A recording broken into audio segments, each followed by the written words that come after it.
Israel के Gaza में Hamas के खिलाफ ऑपरेशन शुरू होते ही ईरान समर्थित कई चरमपंथी संगठनों ने इसराइल पर हमले शुरू कर दिए थे। हालांकि इन समूहों की इसराइल में बरसों पुरानी दुश्मनी है। बावजूद इसके अब तक छिटपुट हमले करने वाले ये समूह अब खुलेआम हमले कर रहे हैं। फिलिस्तीन के समर्थन में उतरे ये सभी समूह एक साथ मिलकर इसराइल पर हमलावर हैं। गाजा पर हमास के कब्जे का समर्थन करने वाले ये संगठन अब इसराइल को खुली धमकियां देने लगे हैं। हर दिन इन समूहों की ओर से भीषण हमलों को अंजाम दिया जा रहा है। इससे पूरे मिडिल ईस्ट में तनाव चरम पर है। इसराइल को कई मोर्चों से हमलों का सामना करना पड़ रहा है। कभी यमन के हूती विद्रोही तो कभी लेबनान का हिजबुल्लाह, तो वहीं इराक और सीरिया के इस्लामिक प्रतिरोध इसराइल पर टूट पड़े हैं।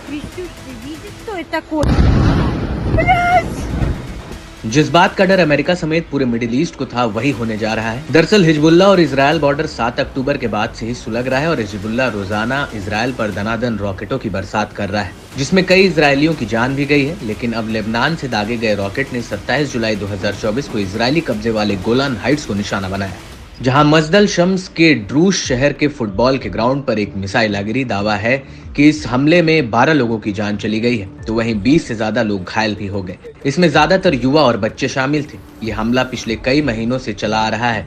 तीखी दुश्मनी के बाद भी ये एक भीषण हमला है। इससे दोनों देशों के बीच का संघर्ष और बढ़ने की आशंका जताई जाने लगी है। इसराइल और हिजबुल्लाह के बीच कभी भी अब भयंकर युद्ध छिड़ सकता है। इसराइल ने इस हमले के पीछे लेबनान के हिजबुल्लाह समूह का हाथ मानते हुए आरोप लगाया। साथ ही हमले में तमतमाए इसराइल ने तगड़ा जवाब देने की भी कसम खाई है। Hezbollah is attacking our citizens in the north, firing thousands of rockets and missiles and UAVs at northern Israel, targeting families, homes, and communities.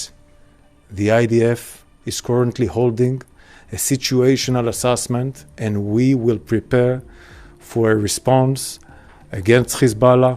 We will finish our assessments and we will act. घटना से जुड़े कई videos भी सामने आए हैं। इसमें देखा जा सकता है कि फुटबॉल ग्राउंड की दीवारें क्षतिग्रस्त हो गई हैं, तो वहीं बच्चों की साइकिलें गिरी हुई हैं। हमले के तुरंत बाद ही इजरायली रक्षा मंत्री घटनास्थल पर पहुंचे, जहां उन्होंने हालात की जानकारी ली। वहीं एक वीडियो में हमले से उठा बड़ा धुएं का गुबार दिखाई दे रहा है। साथ ही इलाके में सायरन की तेज आवाज भी सुनाई दे रही है। दावा है कि मिसाइल अटैक इतना भयंकर था कि इसकी गूंज काफी दूर तक सुनाई पड़ी। इससे आसपास के इलाकों में रहने वाले लोगों में भी दहशत मच गई। सभी लोग अंडरग्राउंड बंकरों की ओर भाग खड़े हुए। इजरायली सेना ने कहा कि 10 से 20 साल की उम्र के बच्चे ग्राउंड पर मौजूद थे। हमले के समय वे फुटबॉल खेल रहे थे। चश्मदीदों की माने तो हमले से ग्राउंड में भयानक मंजर देखने को मिला, जहां जमीन पर बच्चों के शव पड़े थे और आग लगी हुई थी। खास बात है कि लेबनान के इस्लामी प्रतिरोध ने इजरायली दावों को सिरे से खारिज किया। हिजबुल्लाह ने कब्जे वाले सीरियाई गोलन हाइट्स के मजदल शम्स गांव पर घातक हमले किए। हिजबुल्लाह ने जोर देकर कहा कि उसका इस घटना से कोई लेना देना नहीं है। अरब न्यूज एजेंसी अल मयादीन ने इजरायली मीडिया के हवाले से दावा किया कि धमाका शायद आयरन डोम एंटी एयर मिसाइल की वजह से हुआ है, जो अपने रास्ते से भटक गई और मैदान में जा गिरी। हमले की जांच की जा रही है। कई रिपोर्ट से ऐसा संकेत मिलता है कि हमला एक बेकार इजरायली तामीर इंटरसेप्टर के कारण हुआ। वहीं हिजबुल्लाह या किसी अन्य समूह का नाम लिए बिना लेबनानी सरकार ने हिंसा और हमलों की निंदा की। साथ ही इस कदम को अंतर्राष्ट्रीय कानून का घोर उल्लंघन बताया। Fired a rocket at children playing soccer in a soccer field in Majd al-Shams in northern Israel. Hezbollah then lied to the whole world and claimed they did not carry out this attack. This is a lie. We can confirm that Hezbollah murdered 10 children in this brutal attack and injured more than 20 were injured in this brutal attack. All were aged between 10 to 20 years old. This is an attack that comes after attack in the north for more than 9 months. बता दें कि इस समय Israeli PM अमेरिकी दौरे पर हैं, मगर उनकी निगाहें इजरायल पर बनी हैं।